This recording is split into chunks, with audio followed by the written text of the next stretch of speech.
Ostatnio miałem taki audyt, w którym specjalista, ta agencja będzie wiedziała, w którą chodzi, specjalista agencyjny, z jakiegoś niewytłumaczalnego powodu wstrzymał sobie wszystkie kampanie. Kontakty się liczą, teraz można robić kontakty relacje, online. Ja na przykład kontakty. staram się jak najwięcej osób poznawać online, bo nie wiadomo, kiedy to się przyda, tak? Mi czy komuś, tak? Co jest twoim zdaniem największym takim bullshitem w branży właśnie Google Adsowej? Chyba ten Pmax, wiesz? Jeżeli skalujesz, to musisz liczyć się z tym, że raz będzie niższy, tak? Jedna metryka, którą regularnie analizujesz. Myślę, że oprócz RAS-ów to wyświetlenia, czy to są zasięgi. Bo pamiętajcie o tym, że jak spadną wam zasięgi, no to konwersji nie będzie, bo nikt tego nie widzi.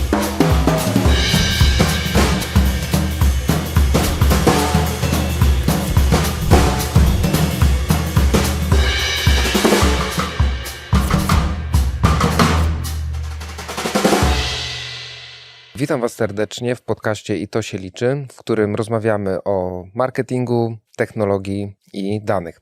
To podcast, w którym staram się wydobyć esencję, czy też kontekst od moich gości, jak również tematu, który poruszamy. A dzisiaj moim i Państwa gościem jest Przemysław Kołsut, Dzień dobry, cześć. z którym porozmawiamy. O czym porozmawiamy dzisiaj? Porozmawiamy o tym, czy specjaliści powinni być tak pewni swojej specjalizacji i czy powinni się nazywać specjalistą, a już Okej. bodaj, brońcie Boże, ekspertem. Bo tak nie, topowi specjaliści tak naprawdę ekspertami się nie nazywają, bo wiedzą, że dużo im brakuje. I ta zgubna pewność siebie, no niestety czasem nas gubi, po prostu. Przemek widział już wiele kont różnych specjalistów, więc myślę, że podzieli się z nami cennymi wskazówkami, wiedzą. Zanim przejdziemy do jakby meritum naszej rozmowy, czy mógłbyś się przedstawić, powiedzieć w kilku zdaniach, czym się zajmujesz? Okej. No to teraz zajmuję się Google Adsami. Zaniszowałem się. Wcześniej prowadziłem gastronomię, jeszcze wcześniej miałem swoją agencję, która istnieje dalej, ale już jej nie prowadzę.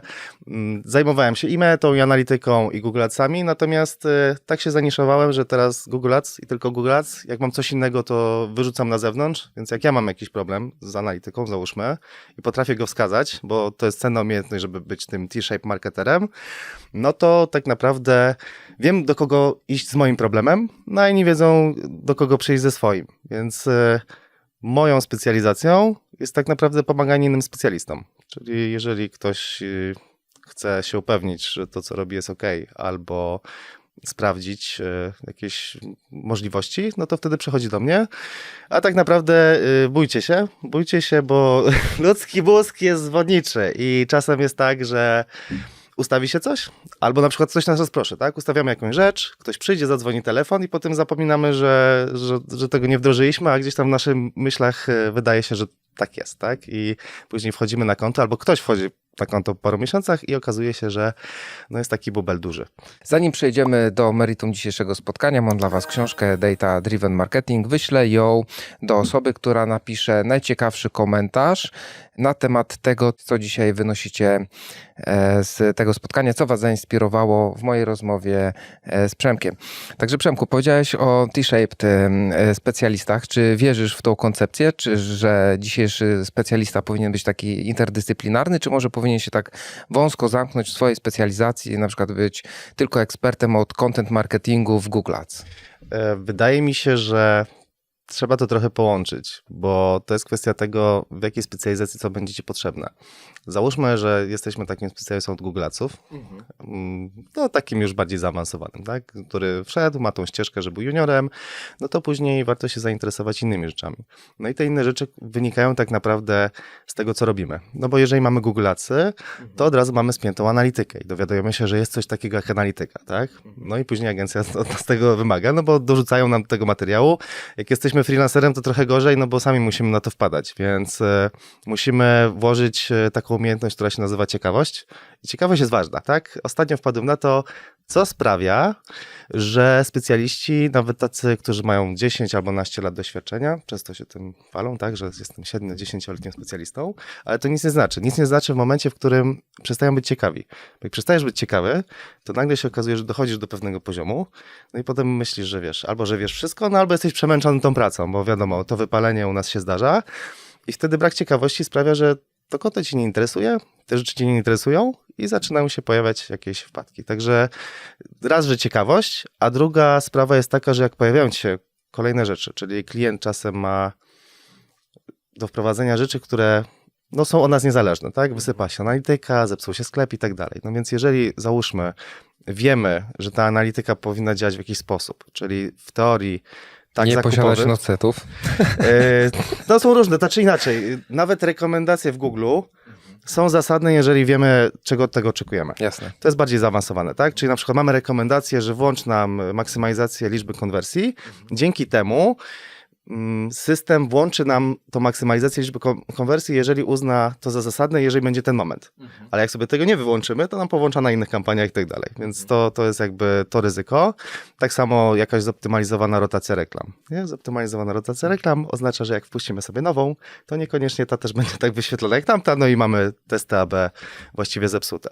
Ale wracając, mamy tą analitykę, no to powinniśmy się zainteresować, czy przykładowo GA4, taka wdrożona po prostu, będzie zbierać trochę mniej tych konwersji niż konwersje z tagu. No ale to też zależy od atrybucji. Potem dowiadujemy się, że jest coś takiego jak server-side. Ale żeby wprowadzić server-side, no to no nie, że trzeba być już kotem, ale trzeba mieć po prostu na to czas. I być już bardziej analitykiem. No i potem się okazuje, że naszą specjalizacją będzie analityka, bo nas to bardziej interesuje, nie? Takie przeskoczenie. Tylko my to odkrywamy dopiero, tak? Wcześniej nie wiemy, że coś takiego jest. No to później, jeżeli jest analityka, to mamy tak menadżera, którego gdzieś tam powinniśmy znać.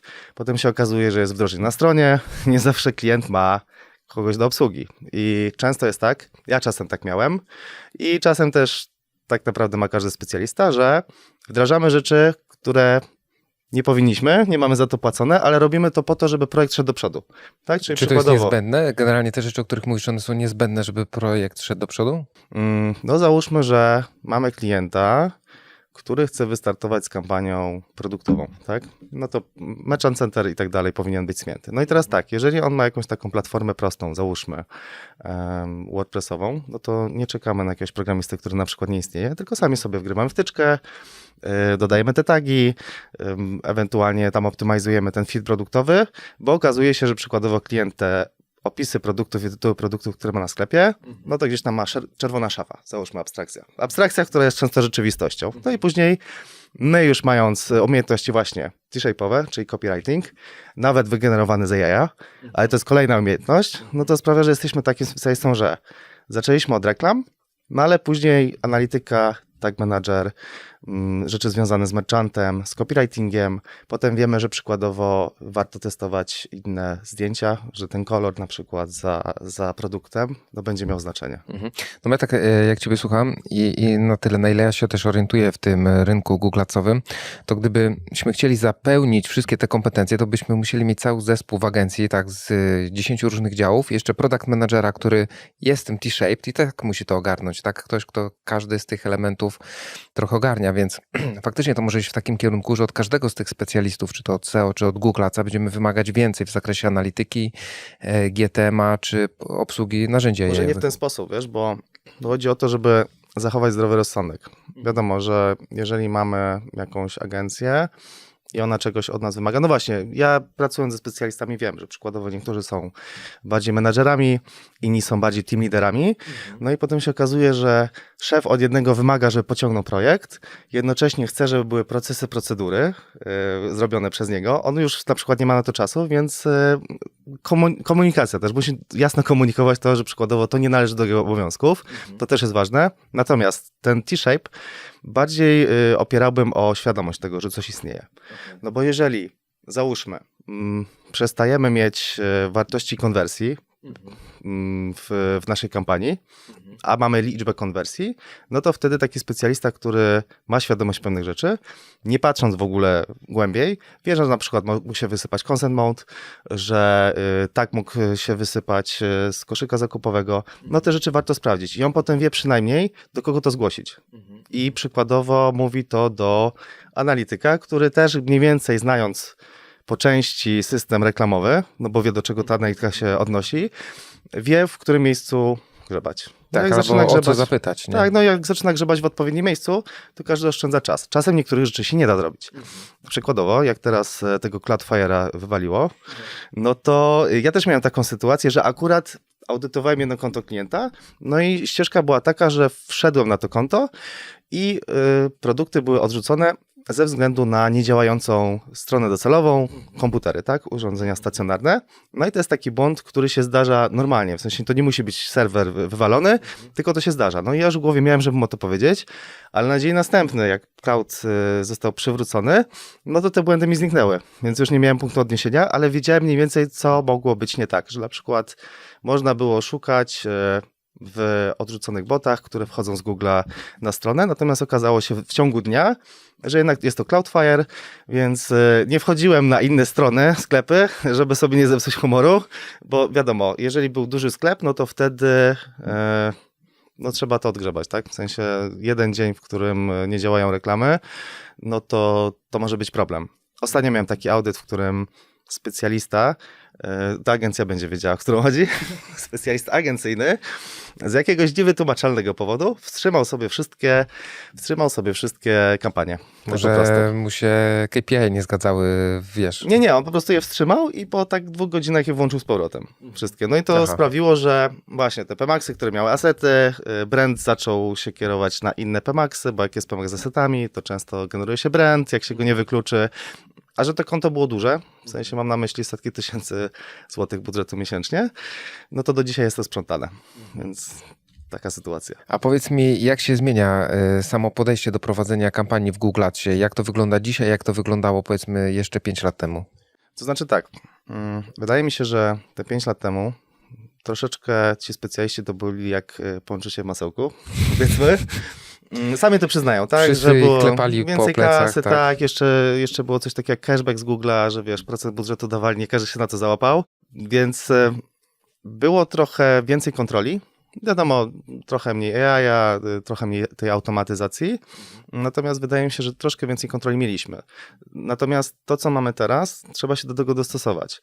No i niestety niektórzy jakoś, no z jakiegoś właśnie takiego powodu, chyba braku ciekawości, nie sprawdzają sobie do końca, jak te typy kampanii działają, tak? Czyli przykładowo potrafią, widzę dużo kont, które puszcza od razu kampanię na konwersję, co nie jest zbyt mądre. Oczywiście niektórym wychodzi, a jak nie wychodzi, to przychodzi do mnie agencja i mówi, że no zawsze działało, nie? Zawsze działało, jak puszczaliśmy PMAX-a, to zawsze działało, a teraz nie działa, nie? I jakby się zastanowili, jak to w ogóle działa, no to by doszli do tego, że no, z niewyjaśnionych powodów albo powodów szczęścia działało to wcześniej. Mam takiego znajomego specjalistę, który puszcza zawsze PMAX-a z asetami na pałę i jemu idzie. Zaczyna i odpala od 99% razu, tak? Ma skuteczności, ale to jest jedna taka osoba, więc nie polecam. Natomiast wiesz, kontrola nad tym, bo ten system jest prosty, tak jak szachy, że wiesz, easy to learn, hard to master. Okej, są pewne zasady, określone pole gry. Tak, natomiast jak znasz zasady, to możesz łamać zasady w jakimś tam określonym zakresie. No i zabawa polega na tym, że jeżeli masz jakąkolwiek kampanię, nie wiem, leadową albo e-commerce'ową, to zaczynasz od tych reklam tekstowych, tak? Potem się zastanawiasz, jak zrobić to z produktowymi. No i właśnie ciężar się przesuwa, bo powstały te Performance Maxy, demand geny. No i jak się ktoś zastanowi, jak to działa teraz, w stosunku do tego, jak działało wcześniej, no to te PMAX-y teraz, jeżeli chodzi o kampanie produktowe, są mniej więcej na równi z produktówką. Znowu, nie? Na chwilę, w sensie to jest taki stan aktualny. I biorąc pod uwagę tylko ten fakt, warto się zastanowić, czy właśnie puścić z powrotem produktówkę, na której mamy trochę większą kontrolę. Że będzie miała lepsze wyniki od PMAX-a. Może mieć porównywalne. Wcześniej było tak, że wszystko z produktówki trafiało do PMAX-a. Wiesz, wysysało to, ten najlepszy ruch i właśnie, potem jak się zastanowisz, wchodząc głębiej, ale nie będę ci smażył głowy za bardzo, no to mamy taką sytuację, w której załóżmy, ta produktówka zbiera ruch brandowy, no to w PMAX-ie już za bardzo nie potrzebujemy tego ruchu brandowego, bo będzie droższy, więc sobie to wykluczamy. Jak wykluczymy sobie z PMAX-a ten ruch brandowy i mamy tam asety z jakiegoś niewytłumaczalnego powodu, jak sobie dodaliśmy, no to wtedy z tego PMAX-a w searchu PMAX-owym nie wygeneruje nam reklam brandowych. Więc to jest takie, wiesz, korelacje. No i później co możemy z tym zrobić? Jak przykładowo, tak jak na Mecie, trochę im zazdroszczę, bo czasem jest tak, że jest moja kampania i współpracuję z specjalistami od Mety. Mamy równolegle jakby tam rzeczy związane z projektem. I też się komunikujemy, bo to jest ważne, przesuwamy sobie budżety. No to później taki, wiesz, specjalista od Mety, oczywiście im nie ujmuje, nie? Ale zresztą po uproszczeniu puszczają, działa, fajnie sprzedaje, co nie? Tam opierają się na kreacjach i tak dalej. Natomiast w Google Adsach jest trochę, no Inna praca. Inna praca to chyba nie, że lepsza, gorsza, łatwiejsza, ale inna. No ja muszę sobie jednak trochę nad tym usiąść, pomyśleć i tą śmietankę też może Meta zebrać w postaci konwersji. W ogóle się nie obrażam, ale to jest sprawa taka, żeby wiedzieć, co gdzie jest, tak? Żebym też miał świadomość tego, jakie tam są kreacje. No i wracając, też mam coś takiego jak reklamy w Mecie, co się nazywa Demangen, bo Demangen puszczony na YouTube'a potrafi zdziałać cuda, tak? O, proszę. Ale no, ludzie o tym zapominają, bo wiesz, w teorii i w praktyce, jak masz kampanię, no to powinno się tak mieć 70% zimnego ruchu, nie? Jednak, a ten PMAX jest ciepłym i często są konta takie, gdzie są, wiesz, same PMAXy, no i cześć, nie? Okej. A powiedz mi, jak wygląda skalowanie, bo ja pamiętam jeszcze właśnie te 5 lat temu, jak mówisz, że były takie, tak patrzono na specjalistów. Czasami ja uważam, że nawet jak na bogów, bo stawiali całe biznesy, tak, dzięki kampaniom Google'acowym. To skalowanie było dość proste i przewidywalne, tak? No powiedziałem, jak mi się zmienia ROAS ze wzrostem budżetu, a jest taka obawa na PMAX-ach, że jak ja zwiększam te budżety, no to one są bardziej przepalane i idą właśnie bardziej na ten zimny ruch, nie? I jakie jest twoje podejście na przykład do skalowania? Dzisiaj. Każde konto jest inne, wiesz?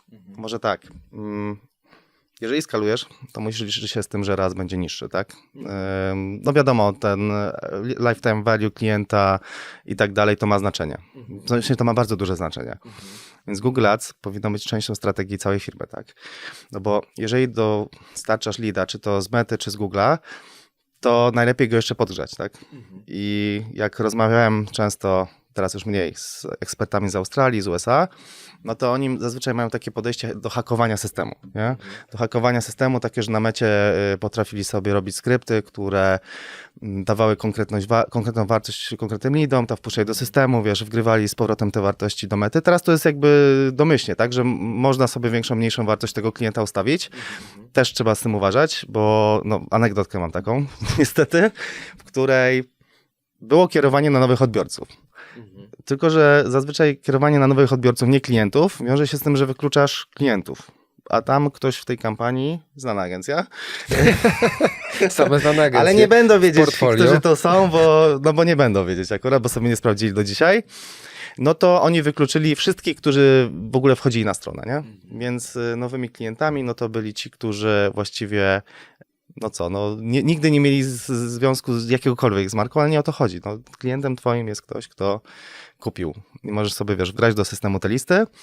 Jak sobie wgrywasz do systemu listy właśnie, to i PMAX może lepiej zażreć, no bo dostarczając mu listę klientów, faktycznie dajesz jakieś konkretne sygnały. Te pozostałe sygnały, jak zainteresowania, no może wyszukiwane frazy będzie miało znaczenie, natomiast no, system bazuje w tej chwili najmocniej właśnie na tych listach twoich konkretnych klientów. Więc jeżeli ty twierdzisz, że twoi kupujący klienci to są wszyscy, którzy weszli na stronę, trochę się ratujesz tym, że masz też listę konwertujących, ale lista konwertujących została wygenerowana na podstawie tych, którzy weszli na stronę, no to dalej masz to samo i nie widzisz tego, wiesz, przez miesiące czasu i na tym budujesz kampanię, że przykładowo masz kampanię na nowych, na po prostu na odbiorców, no to wtedy jest to zbędne, nie? I taka struktura się robi roześnięta, która ładnie wygląda, bo trzeba sobie umieć opisać tę kampanię. Każda agencja różnie to robi. Niektóre się podpisują pod tymi dziełami niepotrzebnie, bo z czasem wstyd. Natomiast to jest wszystko do załatania, bo jeżeli agencja ma swoje procedury wewnętrzne i mają przynajmniej jedną osobę, która to sprawdza, albo sprawdzają się nawzajem, to działa. Miałem sytuacje, w których zbiorczo audytowałem konta agencji na ich prośbę. No i starając się już jakby, no nie wchodzić komuś na głowę, oduczyłem się tego. Można do mnie przyjść i powiem dobre słowo. Jakby nie zlinczuję, bo różne rzeczy widziałem.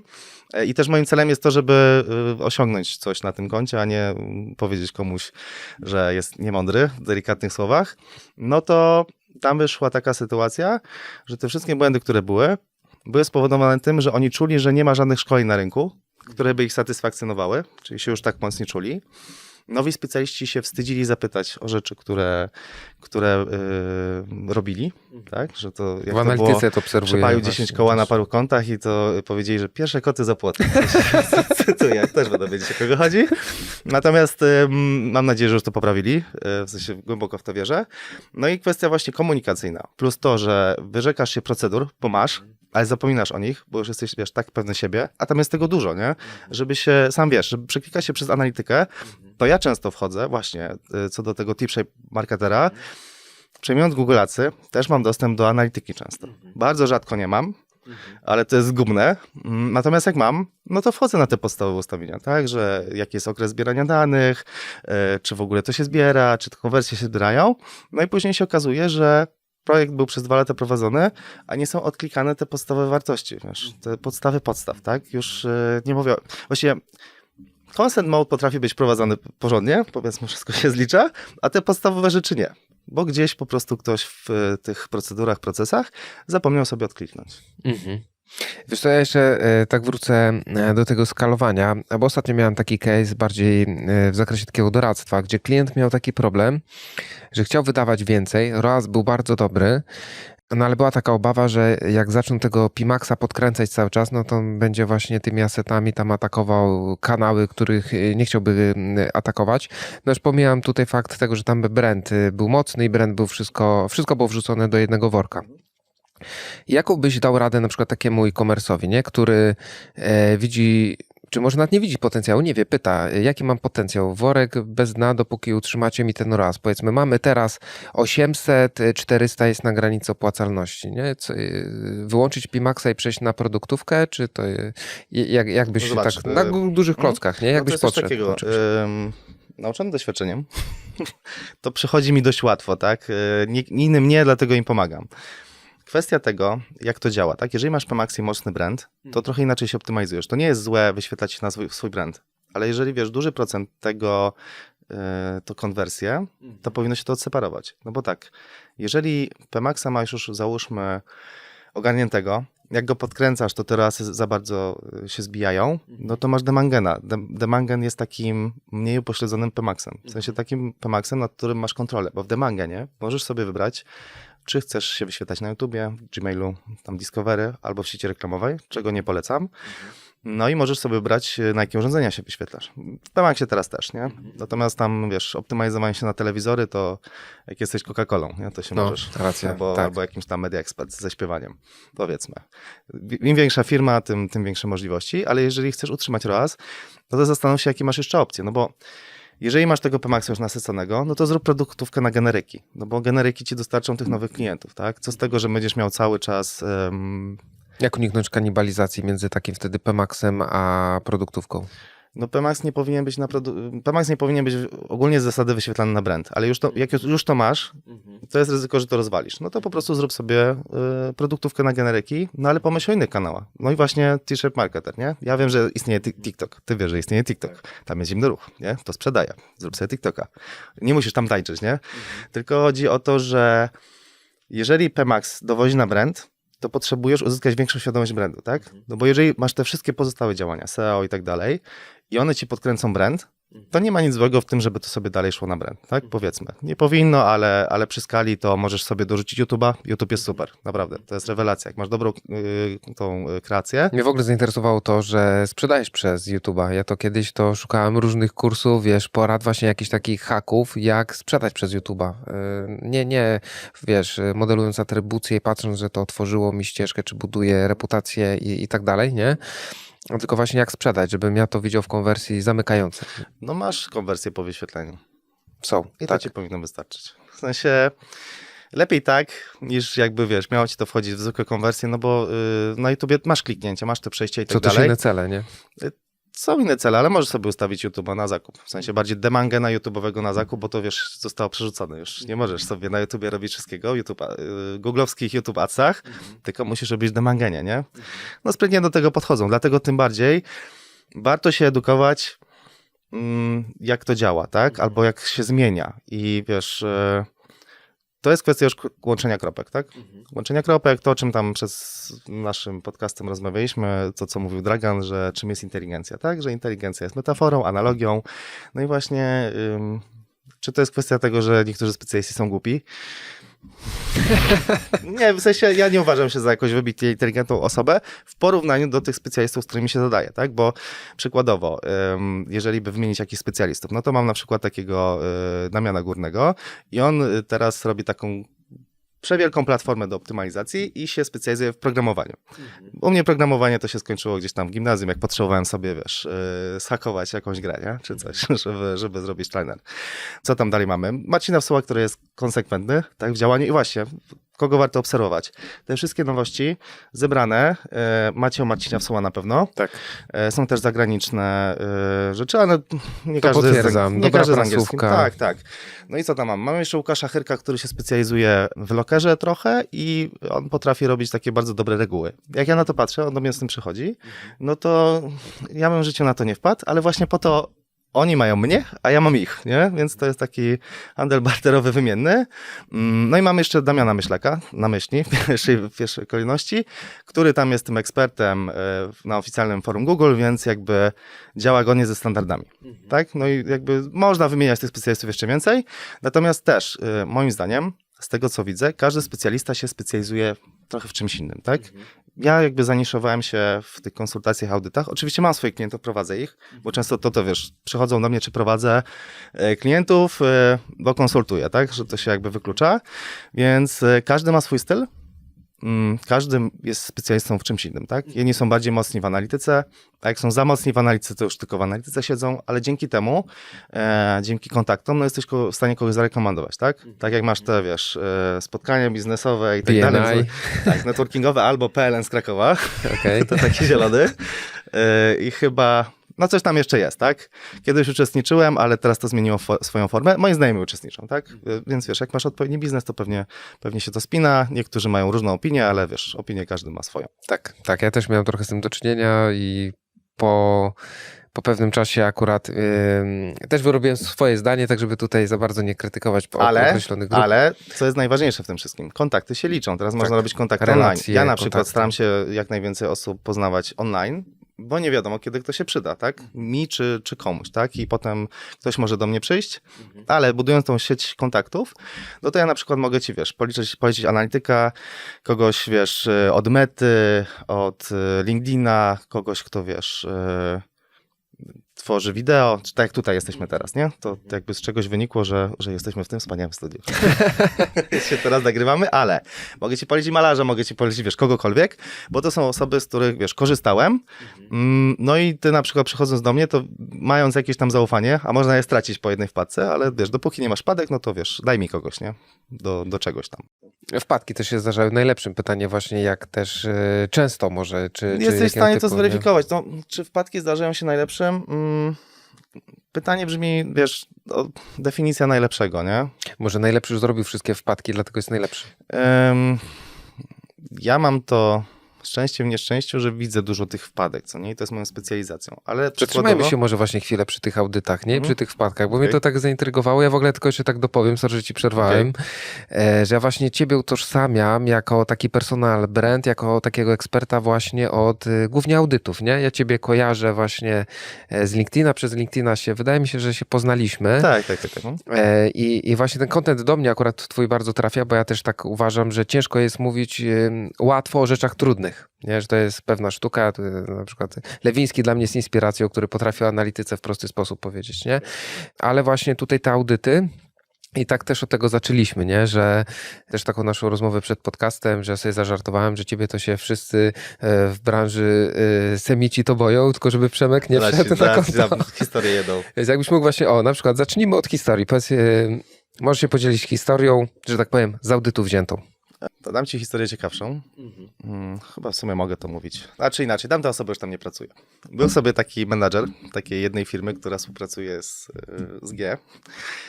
I tam są takie zespoły, które są supportem dla klientów. No i taki menadżer sobie siedzi i ma tych wszystkich, wiesz, pod sobą specjalistów jakby zatrudnionych do pomocy, tak? No to jest zazwyczaj ten support, który jest tak, z którego jest tak żartowane, a którego się tak nie lubi. Są różne, nie? No i akurat miałem okazję rozmawiać sobie z jednym, jak już skończył tam karierę i mówił tak, raczej, no nie dojdą do tego, kto to był, nie? Kto to był, dlatego powiemy. Historia jest zabawna, no bo miałem taki okres w swoim życiu, w którym no bardzo atakowałem i hejtowałem ten support. Ogólnie, wiesz, jakby nie byłem z nich zadowolony, no i miałem taki styl, może trochę kiepski, może trochę przesadzałem, ale tak było. W sensie jak dzwonił do mnie ktoś, konsultant jakiś z Audiotele, to moja żona wychodziła z pokoju, bo wiedziała, że wiesz, że się będzie działo. Nie? Będą pociski. Ale już jakby się uspokoiłem, więc przeszło mi, nie? Taki zwariowany okres w życiu, nie? Powiedzmy. Zmieniłem styl, bo to do niczego nie dąży, a po co cisnąć komuś, od kogo coś jest niezależne. Chociaż czasem wkurzają mi się należy, nie powiem, że nie. Ale wracając, tam był zespół, no i tam jeden z tych specjalistów mówił, że dostał temat, w którym ja byłem podpięty, nie? No i tam ten menadżer się zaśmiał, bo ten specjalista był taki bardzo pewny siebie, nie? Że to ja Przemkowi pokażę, nie? Czy coś. Mówi, dobra, dawaj, nie? Nagram sobie, zobaczymy. No i wyszło na to, że akurat to był ten mój okres spokojny, więc uszło mu. Po prostu mu uszło. Natomiast no, wielu specjalistów walczy z tym supportem, bo oni potrafią, wiesz, wejść sobie na konto klienta albo skontaktować się bezpośrednio z klientem zamiast ze specjalistą. Klienci są różni, wiesz, jak usłyszą od Google'a. Mi się zdarzały czasem sytuacje, w których, wiesz, wchodziłem na konto, a tam były wdrażane zmiany, bo zadzwonił sobie support, nie? Nie mówię, że support jest zły. Ale oni też mają swoje KPI, tak? Tak, no, zrozumiałe, tak? W sensie, jeżeli potrafisz z nimi rozmawiać, to oni tak naprawdę będą bardzo pomocni. Natomiast wiesz, jak nie potrafisz z nimi rozmawiać, no to przeciągną wszystko na swoją korzyść, albo bardzo dużo rzeczy. Więc jakby byli źli ostatecznie, to jak się to mówiło, w jakimś filmie było, że jak było zło, takie wiesz, ostateczne, to samo siebie by zniszczyło, nie? Z jakiejś tam filozofii jest, buddyjskiej bodajże. Natomiast, że są neutralni bardziej w kierunku tego, że ich interes się liczy, plus klienta, no bo praktycznie niektóre rzeczy mają sens. Teraz z tego, co zauważyłem, głównie doradzają w kwestii, no właśnie, nasycenia danymi i tak dalej, więc moim zdaniem ma to sens. Nie? Po prostu tak, biorą pod uwagę analitykę, czy te wszystkie konwersje rozszerzone są włączone, no rzeczy, które teoretycznie powinny pomóc. Także spoko. Trochę się zmienił ciężar tego w inną stronę. Wydaje mi się, że dużo teraz czasu poświęcasz na audyty i powiedz mi, jakie takie największe wpadki zauważasz w audytowanych kontach? Znaczy, nie ma czegoś takiego jak największa wpadka, czasem są po prostu wstydliwe i niepotrzebne. I takimi niepotrzebnymi, no mam taki case ostatnio, to co mi przyjdzie do głowy od razu, to ci powiem. Przykładowo był klient, który ma markę osobistą, taką dość znaną. Nie mogę powiedzieć nawet litery, bo od razu się skapnął. No i on ma swoje produkty. I tych Produkty cyfrowe, tak? Nie, fizyczne. No i tych produktów było dosłownie parę. I ze względu na tematykę, dwa z tych produktów zostało odrzucone. Ja ten audyt robiłem gdzieś mniej więcej, jak oni działali 2 lata, no to te rzeczy, co były popsute, to były rok wstecz. I to wychwyciłem. No i wychwyciłem taką rzecz, że dwa z tych produktów z paru zostało odrzucone. No i w związku z tym, że zostały odrzucone, no to nie mogły zarabiać, natomiast agencja powiedziała klientowi, że nie będą się odwoływać, bo zablokuje Google konto. No i spoko, w sensie rozumiem ten argument, ale jak sobie wpisałem nazwę tego produktu, no to pośrednicy go sprzedają. W sensie, wiesz, nie konkurencja, tylko wiesz, pośrednik sprzedaje ten produkt, jeszcze ma lepszą grafikę niż oryginalny sklep, no idzie, no to pytam w takim razie, jeżeli to jest zabronione, to czemu konkurencja to wyświetla? A jeśli chodzi o audytowane konta i samych specjalistów, bo zaczęliśmy od tego, że powiedziałeś, że dzisiaj rozbroimy te rzeczy, których specjaliści nie wiedzą albo nie widzą i sobie zaliczył do tej kategorii takiej niewiedzy wśród specjalistów. Znaczy wiesz, oni często nie sprawdzają po sobie, a widzę to z tego względu, że ja czasem się boję rzeczy, wiesz, których nie zauważam, więc ustawiam sobie jakieś tam reguły, skrypty, ale wszystkiego nie wychwycisz. No wychwycisz jakieś spadki wydatków i tak dalej, ale to możesz zrobić ręcznie. Natomiast jeżeli specjalista wchodzi na konto, ma kampanię i widzę zmiany. Na przykład załóżmy, że w tym miesiącu zrobił parę zmian wczoraj i przedwczoraj, tak? A kampania stoi od początku miesiąca, bo na przykład zaczął optymalizację na konwersję, tych konwersji nie było, a jak optymalizujesz na konwersję, nie ma konwersji, no to jest tendencja, wiesz, spadkowa do zera właściwie, tak? I on, wchodząc, w sensie, wiesz, widząc to samo co ja, optymalizował kampanię, która już nie miała ruchu. Na przykład, albo przykładowo... Może chciał się odbić w historii zmian, bo wiedział, że ktoś go audytuje. No tak, tylko wiesz, jeżeli jesteś w edytorze, to nawet tam widać jakieś statystyki, ale to nie było przez edytora, tylko przez panel, więc wiesz, w panelu widzisz po prostu, wiesz, wchodząc na kampanię, że coś ci mignie przed oczami, nie? Że sobie sprawdzasz, jakieś tam zmiany później robisz, więc tam były robione zmiany w reklamach, które i tak by się nie wyświetlały, albo przykładowo zmieniły się kategorie na sklepie albo ID produktów, no i przestają ci się wyświetlać produkty. No bo często jest tak, że wiesz, etykietujemy albo sortujemy po typach produktu albo po ID-kach. No jeżeli to się zmieni, to ci się kampania przestaje wyświetlać. Jak masz produktową, to zauważysz, tak? No bo jest zjazd. Ale jak masz Pemaxa z asetami, no to jak wypadnie produktówka, to asety się, wiesz, nabudują na tym. Więc jak nie wchodzisz do środka i nie patrzysz, co tam jest, to może się okazać, że przykładowo 90% budżetu idzie na asety, a 10% budżetu idzie na produkty. No i miałem takie sytuacje, że budżety na poziomie paru tysięcy, no tak, paru tysięcy? Paru albo parunastu tysięcy. To mam konkretny case, w którym było też parę produktów, no i przez rok czasu około, albo parę miesięcy, produkty miały dosłownie 300 albo 400 kliknięć, nie? W stosunku do wszystkich asetów, które miały ich dziesiątki tysięcy. No to jest coś takiego, wiesz, głupiego, niepotrzebnego, że to, co mówiłem, myślimy o strukturze, tak? Jeżeli korzystasz z tych Pemaxów albo z rzeczy, do których jesteś przekonany, no to zachowajmy jakąś logikę.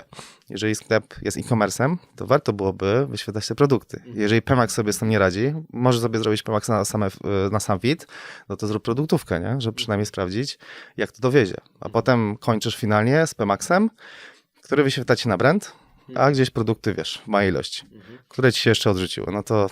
A powiedz mi, jakie haki byś mógł tutaj zarekomendować naszym słuchaczom? Jak łamać zasady, o których mówiłeś, tak żeby dowozić wyniki? To znaczy, wydaje mi się, że nawet nie trzeba łamać zasad. Wiesz? Bo łamanie zasad to jest już takie bardziej hakowanie konta. Jeżeli korzystasz ze skryptów, jakichś labelizerów, tam do etykietowania produktów po efektywności, to wtedy możesz się tym pobawić, tak? I masz takie założenia, że jak masz labelizery i są różne, tak? Jest labelizer od Florisa, Flowboosta i Product Hero ma labelizer i Sembot ma takiego swojego, powiedzmy. Labelizer polega na tym, że dzieli ci produkty po efektywności, czyli produkty, które się nie wyświetlają, produkty, które nie dowożą, a mają kliknięcia, no i takie, które dowożą. W różnej zależności. Super, mniej albo tak sobie, że są takie perspektywiczne. No i dzięki temu możesz sobie zrobić odpowiednią strukturę kampanii. Czyli przykładowo, logicznym jest, że i Pemax, i produktówka nie wyświetli ci wszystkich produktów zawsze. Ta zasada 80-20 też ma zastosowanie, tak? Że 20% produktów ci się wyświetli, one zrobią robotę, a 80% niekoniecznie. No i w imię tej zasady, żeby technicznie podbić produkty, które nie mają wyświetleń, robisz produktówkę albo Pemaxa tylko na te produkty z etykietą bez kliknięć, bez wyświetleń. No i to w ciągu miesiąca albo w tym zakresie dat, który chcesz, bierze informacje wstecz, tak? Z merchanta i z Google'a. No i dzięki temu, jak te produkty się podbijają, no to mają szansę wskoczyć do koszyka nieefektywnych albo efektywnych. No i później robisz sobie kampanię z efektywnymi albo z nieefektywnymi, no i to się miesza, nie? Kiedyś było tak, że to się wykluczało ręcznie, ale bardzo dużo roboty, bo mogę zapomnieć o jakimś produkcie. No i potem idąc dalej, możesz sobie zrobić kategoryzację, że przykładowo jak masz duży sklep, załóżmy z szafami, no to gdzieś tam, wiesz, porozdzielasz sobie drewniane, metalowe coś, albo jak masz taki sklep sportowy, no to wtedy będziesz miał buty do biegania, trekkingu, czegoś innego, damskie, męskie, no i później robisz sobie takie koszyki, dzieląc jeszcze dodatkowo na te produkty efektywne, nieefektywne, no to nazwałbym takim hakowaniem, powiedzmy. Natomiast w dalszym ciągu brakuje tych podstaw, nie? Tak jak mówisz, że gdzieś tam jest klient, który liczy na Pemaxa, że dowiezie, no ale w praktyce zapomina o tym wszystkim innym. A tak najczęściej wygląda taki audyt, że wchodzisz na konto, widzisz takie podstawy, że wystarczyłoby coś wyklikać, tak, w jakiejś kampanii, że na tym się wykładają specjaliści, tak? Rutyna ich gubi, zbyt duża pewność Nie, to siebie. co ci mówiłem, że wpadłem na to, odkrycie przełomowe, bo też mnie to męczyło. Z czego to wynika, że ktoś robi, wiesz, jakieś tam zmiany dziwne. Już pomijam te, wiesz, dopasowania przybliżone, które są ryzykowne. Czasem jak masz optymalizację na konwersję, to nie ma to znaczenia, bo system gdzieś tam dowiezie. Natomiast brak sprawdzania po sobie i brak ciekawości. Bo jak byli ciekawi, to by patrzyli, co się dzieje z tą kampanią, tak? I nie jest dla mnie wytłumaczeniem to, że ktoś ma dużo rzeczy na głowie, projektów i tak dalej, bo i tak wchodzi na to konto. I widzę, że te zmiany jakby nie prowadzą do inaczej. Jak sobie dobrze ustawisz na początku, to potem się nie musisz z tym bujać. Nie? Jak potem sobie dobrze zmienisz, nie musisz dużo zmieniać, no to wtedy nie będziesz musiał z tym bujać dalej. No i sprawdzać się po prostu jakąś tam podstawową efektywność. Mam nadzieję, że ciekawość to jest ten argument, który jest. Może znajdę w przyszłości coś więcej. No ale to wiesz, ja jestem specjalistą od adsów, a nie terapeutą. Więc chociaż czasem zdarza się, że powiem coś miłego, wiesz, naprowadzę gdzieś specjalistę. Mentoringi zacząłem ostatnio robić, nie? O proszę, mentoringi tak dla nie planowałem. specjalistów, Tak samo jak nie planowałem być, wiesz, konsultantem, audytorem, no to mentoringi zacząłem robić, bo zapytał się ten specjalista, czy robię mentoringi. No to już robię. Ale wiesz co, to ciekawe, co mówisz, bo ja akurat jestem na etapie coachingu, w sensie, że korzystam z takich usług i mentoring też jest mi gdzieś bliski.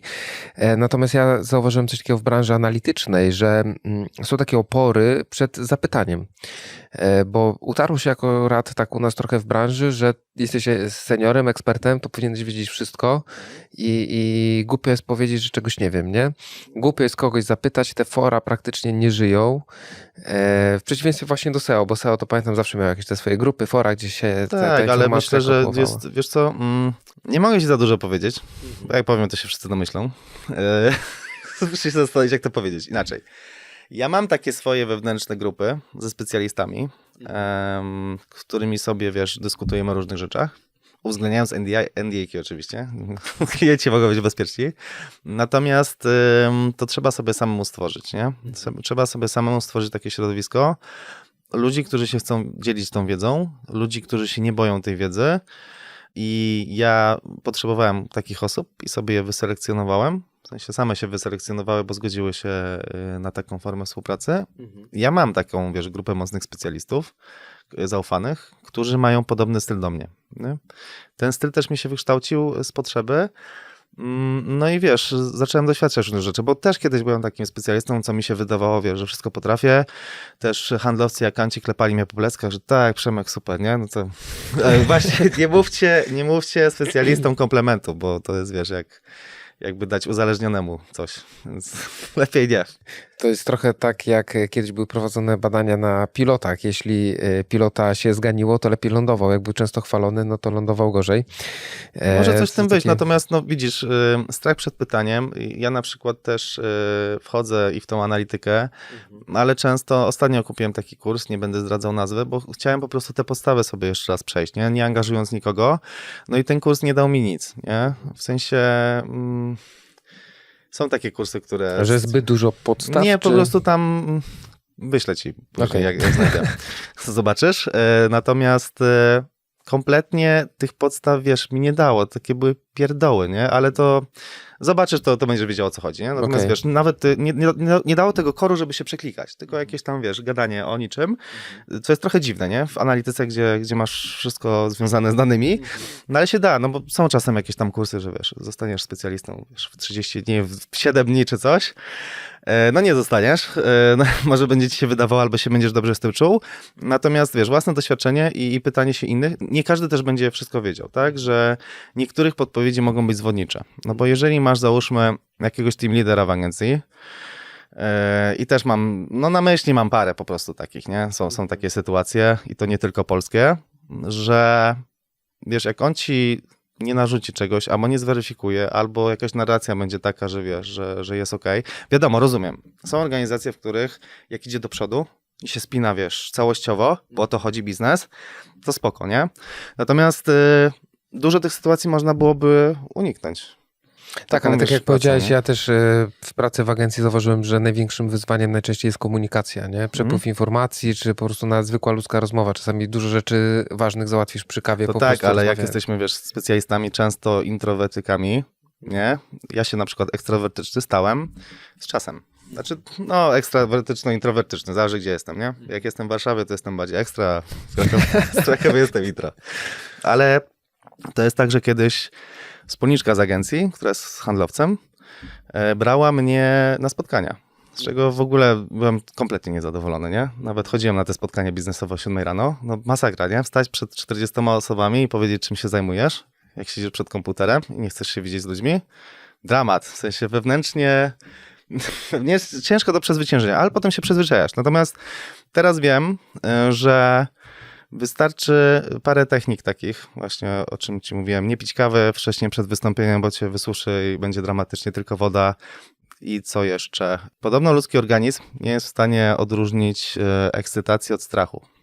Nie? Bo masz podobne bodźce, że wiesz, pocisz się, ręce ci się pocą i tak dalej. No zazwyczaj, nie? Fizyczne. Serce ci szybciej bije. Tam widziałem na I Love Marketing, ktoś sobie zmierzył tętno, nie? 155. Miał na zegarku, więc sporo. Natomiast jeżeli sobie powiesz, że ty się tym ekscytujesz, bo tak naprawdę jest, nie? Jak idziesz na wystąpienie, nie wiem, robisz podcast, robisz cokolwiek, wiesz, rozmawiasz z klientem, tak sobie powiesz, że to jest ekscytacja, bo to jest ekscytacja, nie? Czego tu się bać, nie? Ktoś chce od ciebie się czegoś dowiedzieć, więc ty idziesz mu pomóc, no to jest o wiele łatwiej. No, programujesz się Z czasem, w sensie na początku jest dramatycznie, nie? Ale potem z czasem jest to trochę łatwiej. Tak jest ze wszystkim, nie?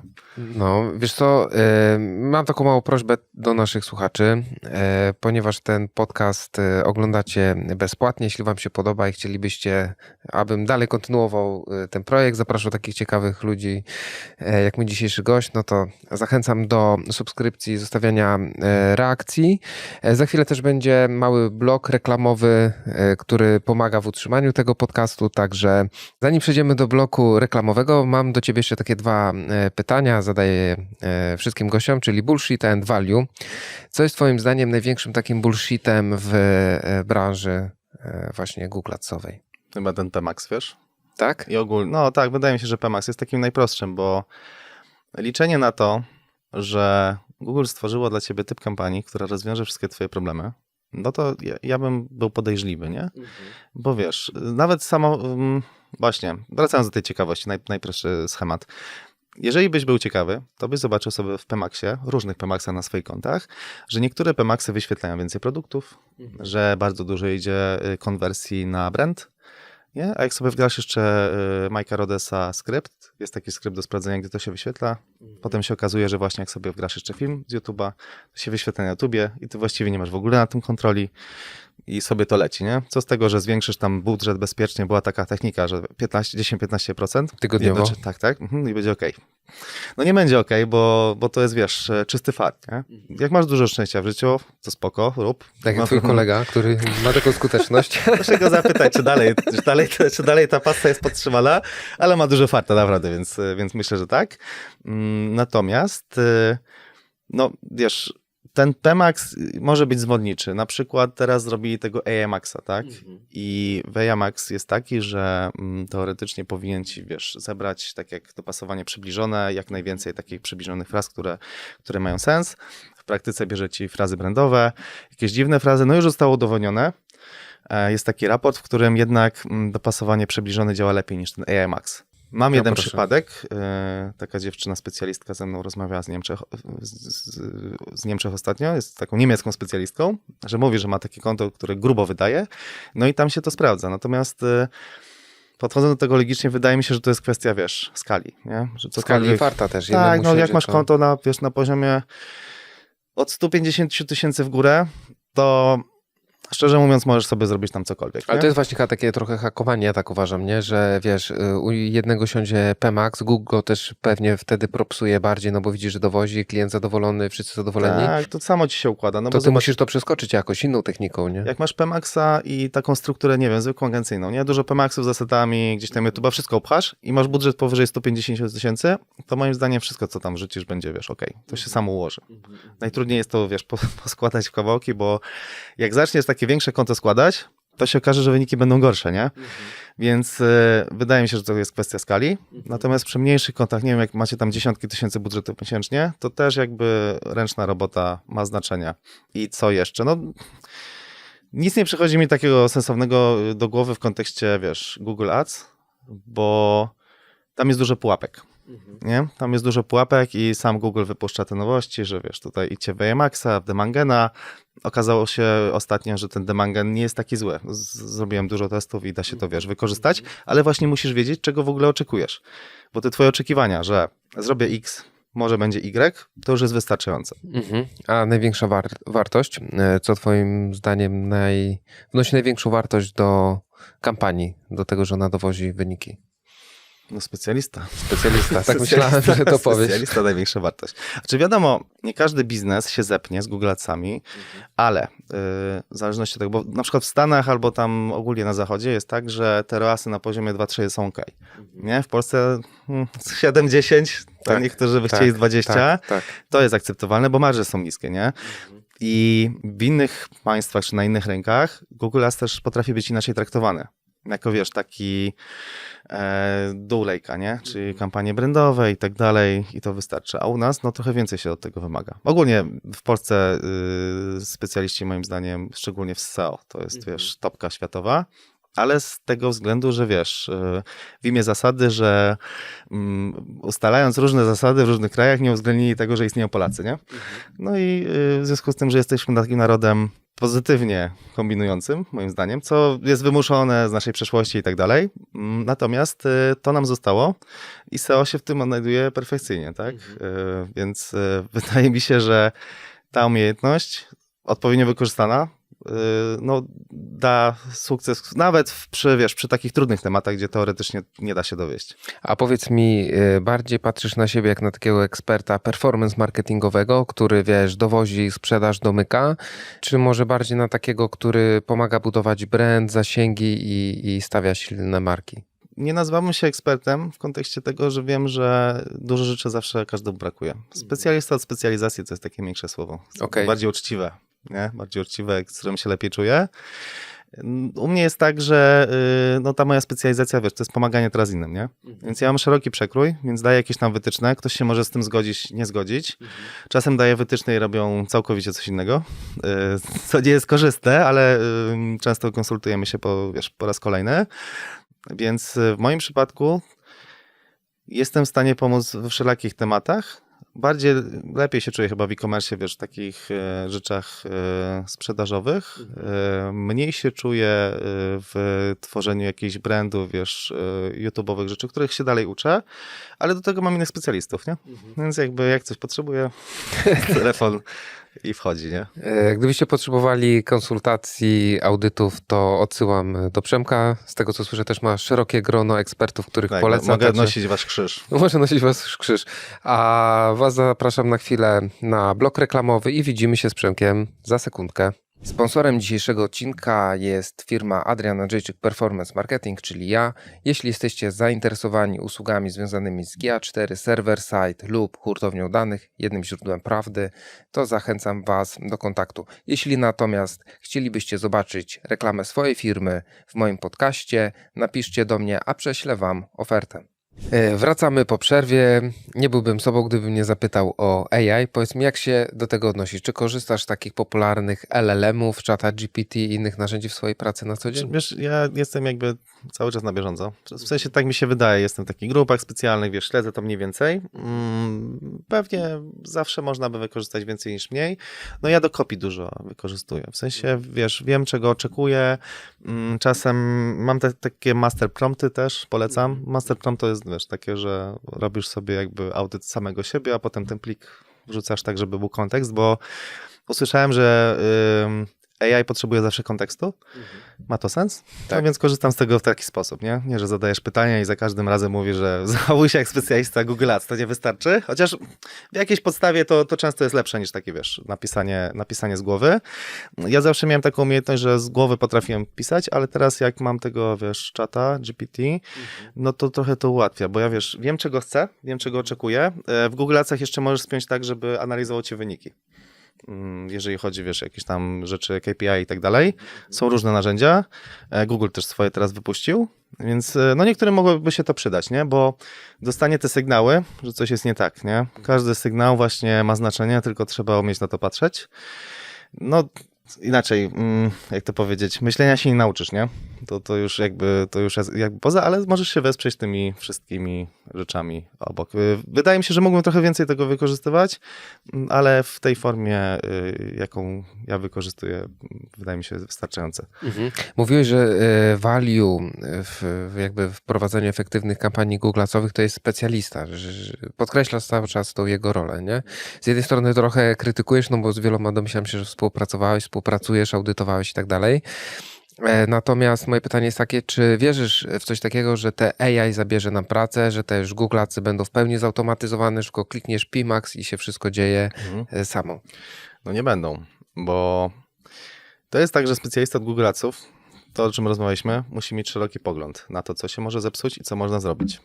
No i wiesz, oczywiście jest tak, że niektórzy klienci sami sobie prowadzą kampanię. No i na przykład audytowałem wczoraj takiego i to nie jest dobry pomysł, po prostu, tak?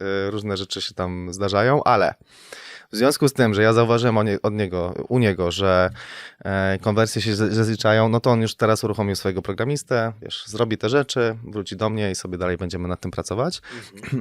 Nie będą zastępowani, chyba że wiesz, te roboty takie, co są sprzątające teraz, nie wiem, czy każdy taki biały robocik i biały robocik chodzi ci po domu i Najlepszy gadżet, jaki w życiu miałem. No Nie? to jak takiego robota się posadzi przed komputerem, to może, nie?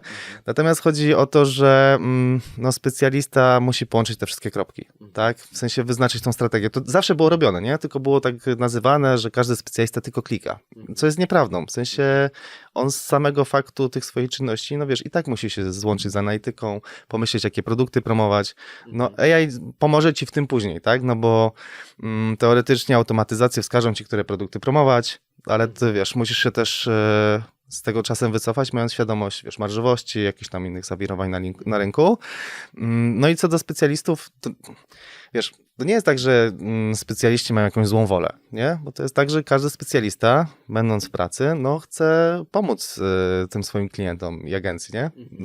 Chociaż raz mi się zdarzyło taka dziwna sytuacja, historia, w której sprawdzałem kampanię agencyjną, no i okazało się, że strasznie było to wprowadzone, ale to z tego powodu, że specjaliści nie robili się za kantami. I to był powód. Robili im na złość. Tak. To jest chore, nie? Jeszcze się do tego przyznali. Jeszcze tam pracowali, nie? Także sami sobie muszą rozwiązać tą sytuację. Dziwne to było. Ale to była agencja, która tak sobie robiła na złość, w sensie twojego klienta zepsuje mu kampanię Google. Nie, to była sytuacja, w której wiesz, agencyjnie pomagałem, w sensie przez agencję to zostało zlecone. No i zapytałem się tam menadżera, co to jest, nie? W sensie o co chodzi. No i on mi powiedział, że właśnie była taka sytuacja, że specjaliści chcieli dokuczyć akantom, którzy wymuszali na nich zmiany. I to była jakaś taka kompletnie durna rzecz, że pomieszczali słowa kluczowe niezwiązane, wiesz, z tematyką do różnych grup. Nieźle. No, można zwariować, uważajcie na siebie, nie? Counci, nie dociskajcie za bardzo specjalistów, żeby wam nie zrobili na złość. No, albo dociskajcie. Czasem się przyda. Wiesz, ja zawsze miałem kontakt z akantami, to najlepsi akanci to potrafili sobie wejść na konto i wiesz, przeklikać, zobaczyć, co jest. Jakiś mini audyt, ale to też takie właśnie, jak mówisz, kompetencje T-Shape. Jestem ekspertem w zarządzaniu projektami, tak, ale podstawową wiedzę mam, czy taką osobę jak ty, z której skorzystam usług od czasu do czasu, żeby mieć jakiś obraz z drugiej ręki, a nie z wewnątrz organizacji. Nie? Tak, no w sensie to pomaga, no bo wiesz, jeżeli będziesz przychodzić do specjalisty z każdą pierdołą, to on nie będzie cię szanował. Albo sam się nie będzie szanować, no bo to można się tego nauczyć. No i niektórzy sami na to wpadli, niektórzy mają procedury do tego agencyjne, że wiesz, żeby akant coś potrafił. No wiadomo, może się na to obrażać, ale tak patrząc czysto pragmatycznie, no to dobrze dla niego, jeżeli by takie rzeczy wiedział, nie? Że wchodzisz sobie w analitykę i tych rzeczy podstawowych nie jest dużo. A ta cała organizacja jest też zdrowsza, mi się wydaje, nie? W tak, taki sposób. Przemku, jak ty widzisz przyszłość w swojej branży? Pytanie o trendy. Jak ja widzę. Wiesz co, wydaje mi się, że duże znaczenie będzie to, jak sobie te konta poukładamy i duże znaczenie mają inne kanały. W sensie nie ma się co obrazić na inne kanały. Nie trzeba zostawać specjalistą od wszystkich mediów, tak? Nie musisz być od TikTokaców i tak dalej. Chociaż ja na przykład znam je wszystkie. W sensie ja potrafię zrobić kampanię na każdym systemie. Z pozycjonowania już wypadłem, bo kiedy zajmowałem się na początku SEO, faktycznie.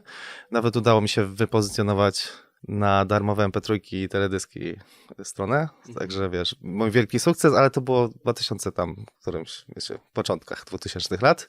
Więc zaniszowałem się w tym, ale wiem, że inne systemy mogą ci pomóc.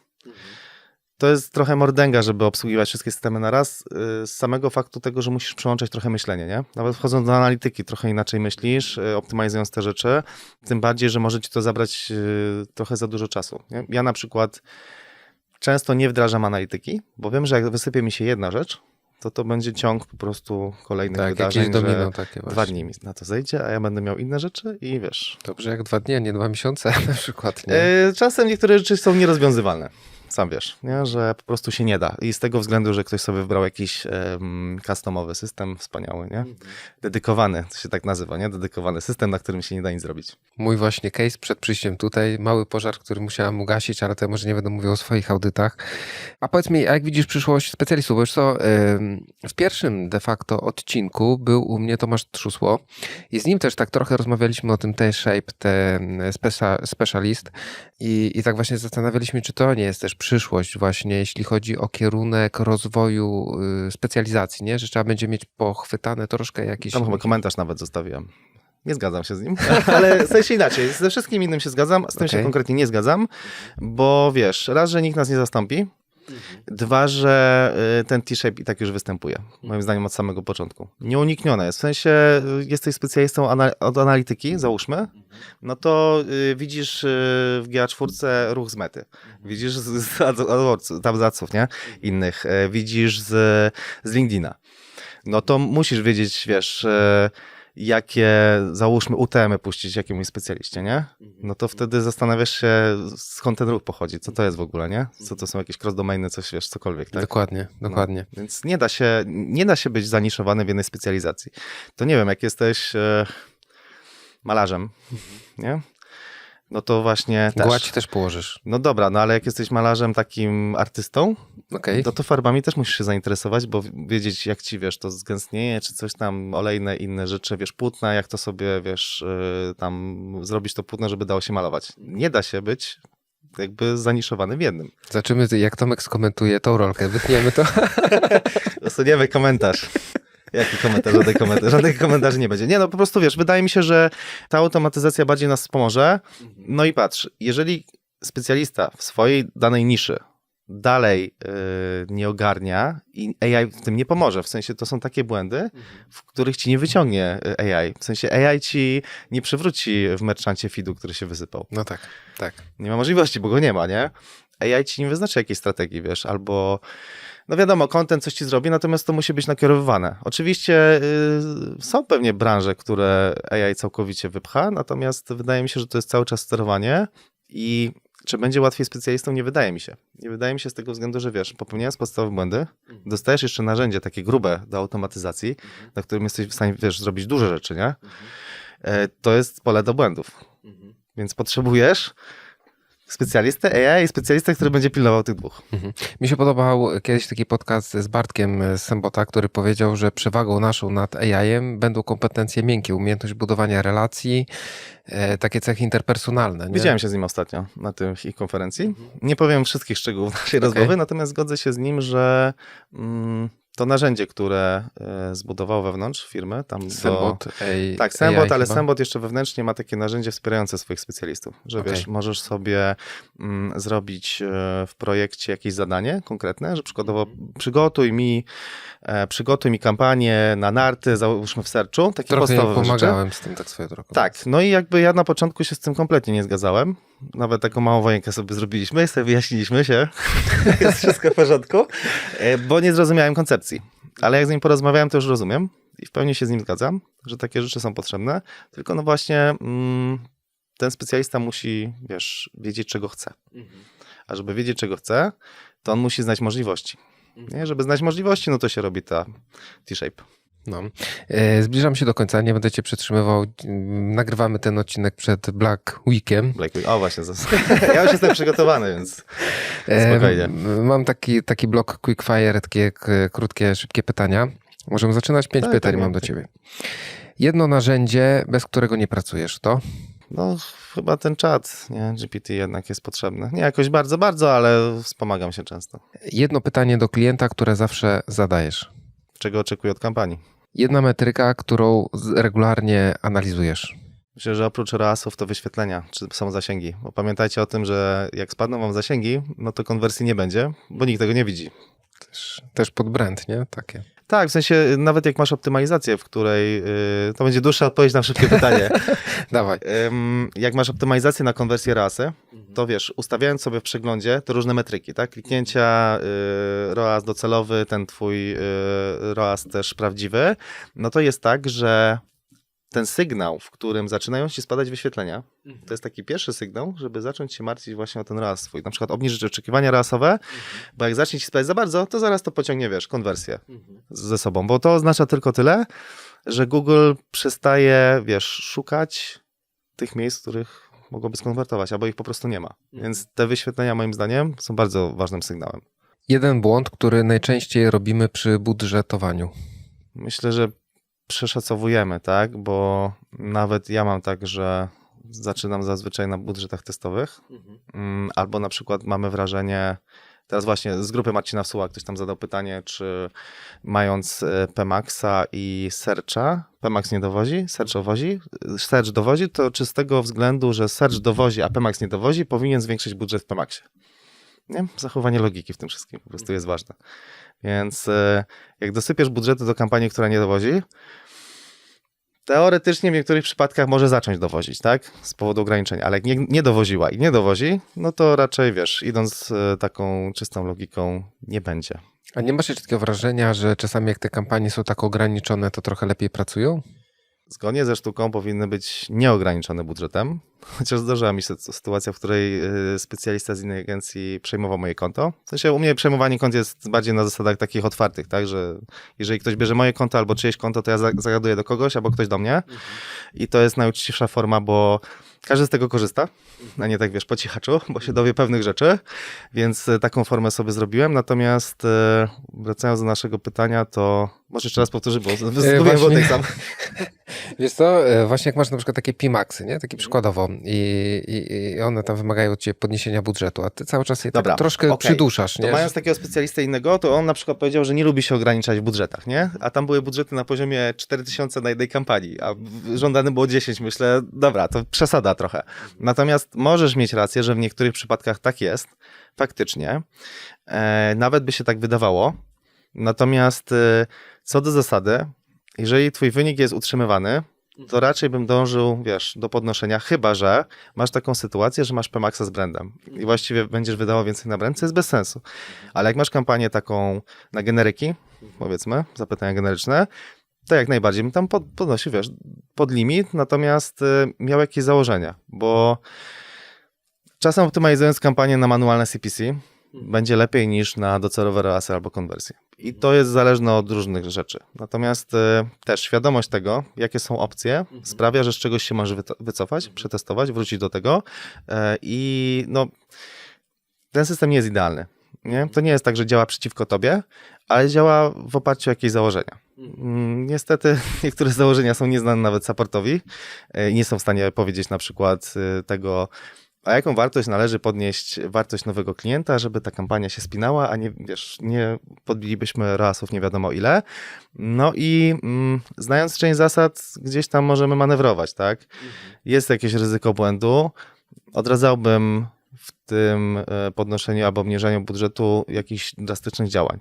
No to, o czym wspomniałem wcześniej, jak sobie ktoś przyciął kampanię całkowicie, no to wiesz, miesiąc, 2 miesiące będziesz to podnosił. Będziemy pomału lądować, dobijamy do brzegu. Z jaką jedną myślą byśmy zostawili dzisiaj naszych słuchaczy? Uważajcie na siebie i nie ufajcie samym sobie. W sensie nie ufajcie nikomu, Google'owi sobie w szczególności, bo to jest tak, że ja czasem mam takie myśli, czy na przykład czegoś nie przeoczyłem.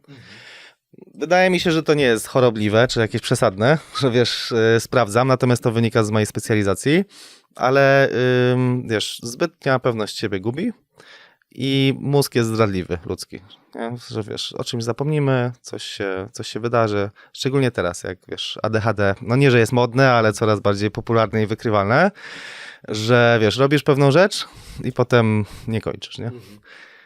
Tego jest dużo, może też nie nazywałbym tego jakąś jednostką chorobową, ale mamy dużo rozproszeń w tej branży, nie?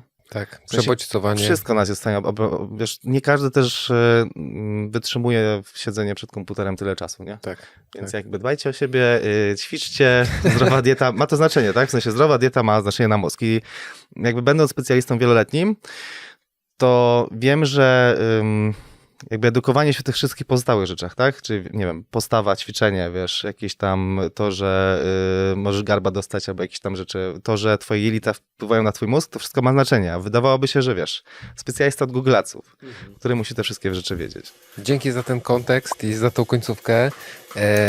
Nie pytałem cię o to, kogo rekomendujesz i co rekomendujesz, bo to już padło w trakcie naszego spotkania, natomiast ja wam rekomenduję obserwowanie Przemka. W tym wideo podlinkujemy twoje social media, także zachęcam do obserwowania. Też robisz takie podsumowania od czasu do czasu, Robię, jak już nie wytrzymuję, to daj. także zachęcam do obserwowania. Dzięki Przemku Dziękuję. i do zobaczenia. Trzymajcie Cześć. się. Hej. A mam do was prośbę, jeszcze dubla zrobimy, ok? Bo się zaplątałem. Do paczkomatu, materiał sponsorowany. Nie mogę powiedzieć, że konkurs i tak dalej, wiesz, nie? Bo sponsorem tego odcinka jestem ja. Ja alkoholowego inwestora obserwuję na X-ie, nie wiem, czy kojarzysz taki profil? No. No to wrzuci takie zdjęcie, że tak bułkę na pół przeciął, dał tam kotleta, mówi dla syna, bo chciał go zabrać na drwala, mówi, a zaoszczędzone pieniądze na XTB wrzuciliśmy, nie? Okej.